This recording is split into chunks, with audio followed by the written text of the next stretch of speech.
When you see a couple in the park or in the mall taking a walk, holding hands, and you can tell they're an older couple that possibly have been married a long time, maybe 40, 50 years plus, and you still wonder, why are they holding hands? Why are they still laughing? Why do they seem to enjoy these moments together?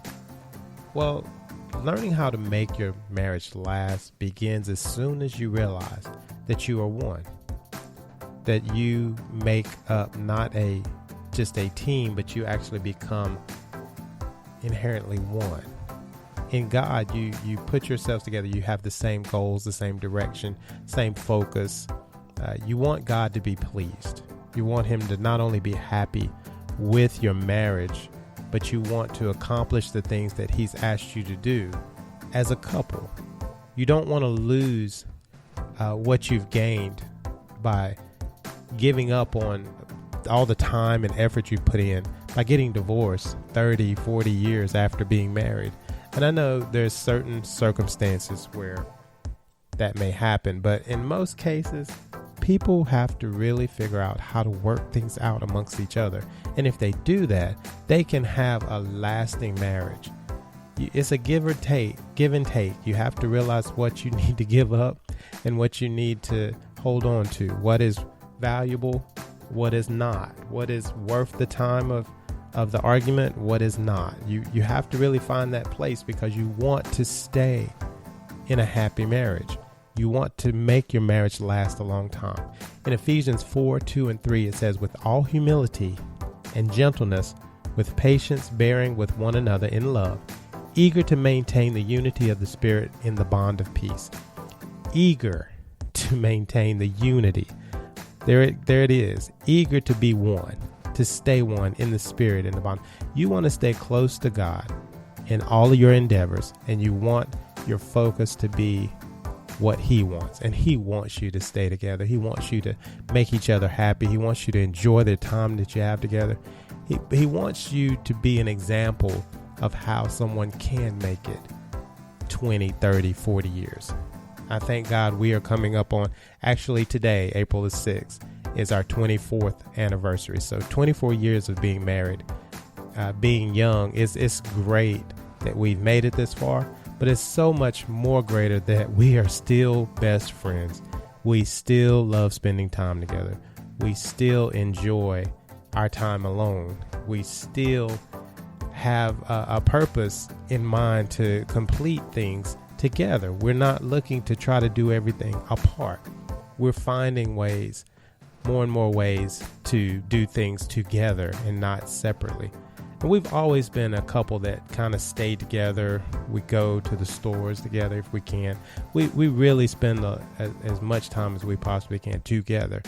There's very few times you're going to see us apart because we really enjoy being together. But even in that, what is the factor that keeps us together? I believe it's God, our love for God and his purpose, and that he put us together. There's things that have occurred in our lives that cannot be explained, cannot be called coincidences. You cannot factor in some happenstance to the different circumstances that have occurred in our life together. I mean, there is so many stories I can tell that reference to the fact that we should be together. Really, we should always be together. We are really good for each other. There's things that she helps me with, just mentally focused on, and even staying close to God, keeping my focus on what's important. There's things that I help her and guide her with. And I think it's by the grace of God that we're able to do that, because any couple, any two people coming together, they bring baggage into the marriage. Everybody does. That's not an abnormal situation.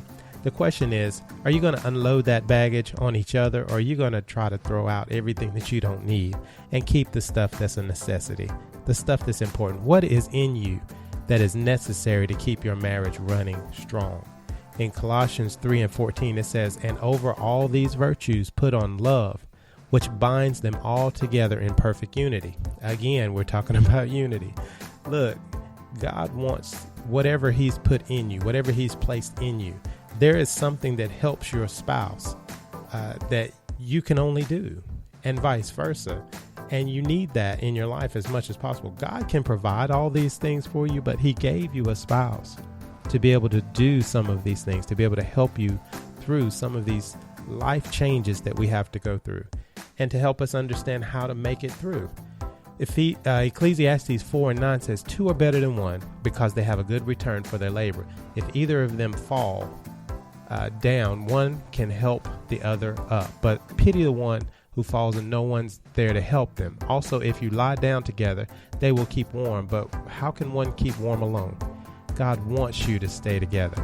So to have a lasting marriage, you really have to put in the time and effort to learn, love, and live for one another.